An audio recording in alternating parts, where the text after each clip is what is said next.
नमस्कार मेरे प्यारे बच्चों।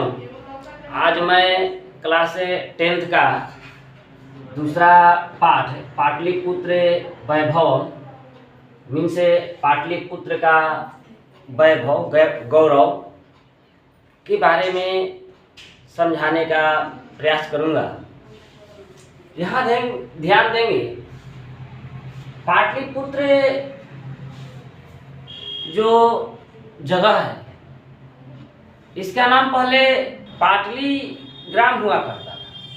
पाटली ग्राम से पाटलिपुत्र हुआ। यहाँ पाटल का अर्थ जो है वो गुलाब का फूल होता है। पाटल मीन्स गुलाब का फूल। और जो गुलाब की पंखुड़ियाँ इतनी सुंदर दिखाई देती हैं, उसी प्रकार से ये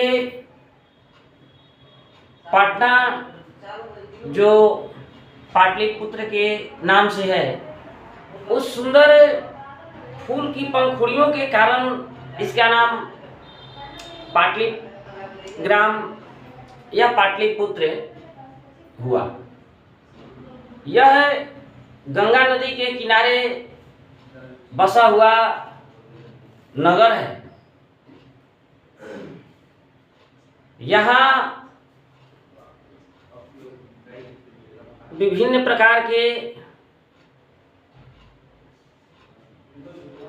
लोग आए, शिक्षा ग्रहण किए।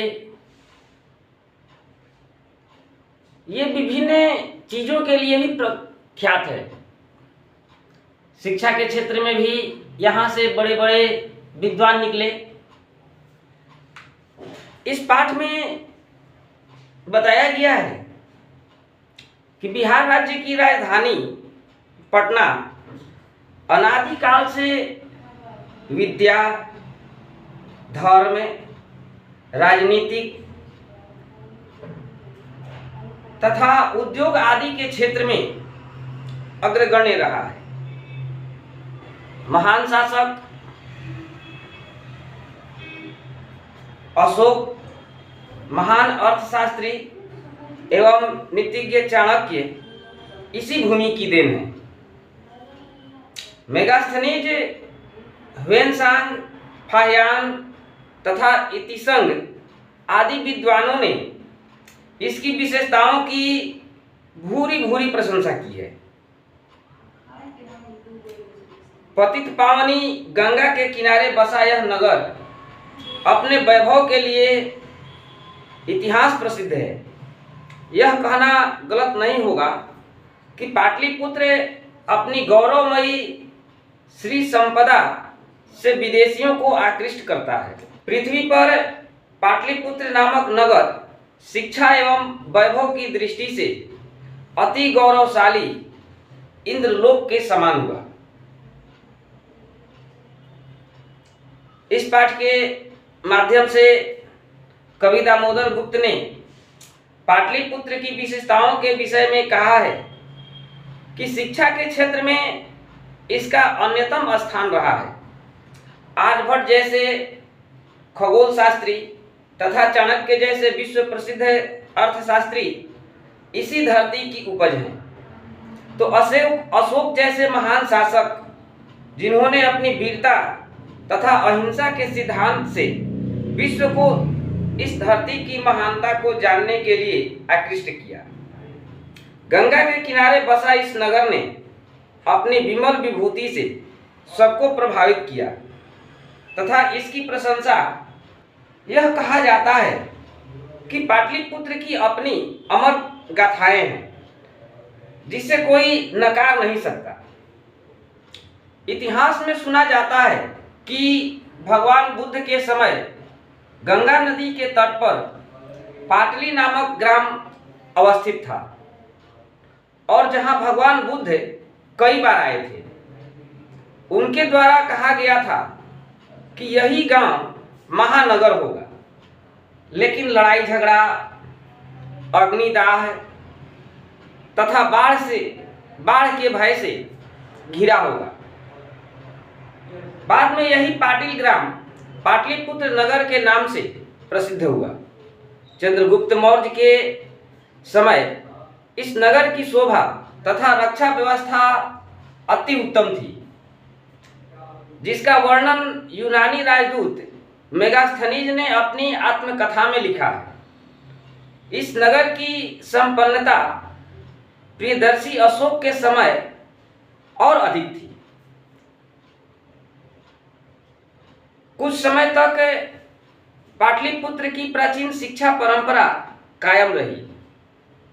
ऐसा राजशेखर नामक कवि ने अपनी काव्य मीमांसा नामक ग्रंथ में आदरपूर्वक वर्णन किया है। पाटलिपुत्र नगर की विशेषता पर प्रकाश डाला गया है। यह नगर प्राचीन काल से शिक्षा का केंद्र रहा है। यहाँ वर्षों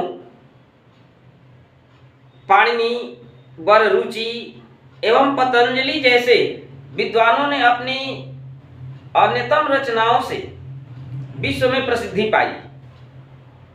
इन्हीं विशेषताओं के कारण मेगास्थनीज, ह्वेनसांग, फाहियान आदि लोगों ने इसकी बार बार प्रशंसा की है। इसलिए गुप्त शासन काल उत्कर्ष का काल माना जाता है और पाटलिपुत्र शिक्षा, राजनीति, धर्म, संस्कृति आदि की दृष्टि से सर्वश्रेष्ठ मानी जाती है। कुछ प्राचीन ग्रंथों तथा पुराणों में पाटलिपुत्र का दूसरा नाम पुष्पपुर या कुसुमपुर भी देखने को मिलता है। इससे पता चलता है कि नगर के समीप फूलों का प्रचुर मात्रा में उत्पादन होता था। पाटलिपुत्र शब्द भी पाटल, गुलाब फूलों के नाम का आश्रय लेकर रखा गया, ऐसा पुतलिका रचना में वर्णित है। गुप्त शासन काल में इस नगर में शरद ऋतु में कौमुदी महोत्सव अति प्रचलित था। इस अवसर पर लोग अति प्रसन्न रहते थे। इस समय दुर्गा पूजा के अवसर पर वैसा ही दृश्य देखने को मिलते हैं। समय परिवर्तन के कारण मध्यकाल में पाटलिपुत्र 1000 वर्षों तक पिछड़ा रहा। इसकी जानकारी अनेक साहित्य ग्रंथों एवं मुद्रा राक्षस नाटक में मिलती है। मुगल शासन काल में इस नगर का कुछ विकास हुआ तथा अंग्रेज शासन काल में इस नगर का काफी विकास हुआ। यह नगर मध्यकाल में ही पटना नाम से प्रसिद्ध हुआ और यह शब्द पटना पतन शब्द से बना है। नगर का पालन करने वाली या रक्षा करने वाली पटन देवी आज भी पूजी जाती है। इस समय पाटलिपुत्र अर्थात पटना नामक नगर बहुत विशाल और बिहार राज्य की राजधानी है। दिन दुना इसका विस्तार हो रहा है। इस नगर की उत्तर दिशा में गंगा नदी बहती है। इसके ऊपर एशिया महादेश का सबसे लंबा पुल गांधी सेतु बना हुआ है और रेल पुल का निर्माण हो रहा है। इस नगर में उत्कृष्ट संग्रहालय, उच्च न्यायालय, सचिवालय, गोलघर, तारामंडल, जैविक उद्यान, मौर्यकालीन अवशेष, महावीर मंदिर आदि दर्शनीय स्थान हैं। प्राचीन पटना नगर में सिख संप्रदाय के पूजनीय स्थल गुरुद्वारा 10वें गुरु गोविंद सिंह का जन्म स्थान है। यहाँ देश के विभिन्न क्षेत्रों के तीर्थयात्री दर्शनार्थ के लिए आते हैं। इस प्रकार पाटलिपुत्र प्राचीन काल से आज तक अनेक क्षेत्रों में संपन्न अर्थात गौरवशाली है और संग्रहालय के समान दर्शनीय है।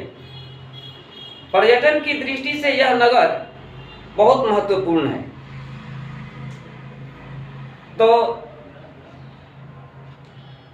ये पाटलिपुत्र के बारे में आप लोग समझ चुके हैं। दूसरा भाग में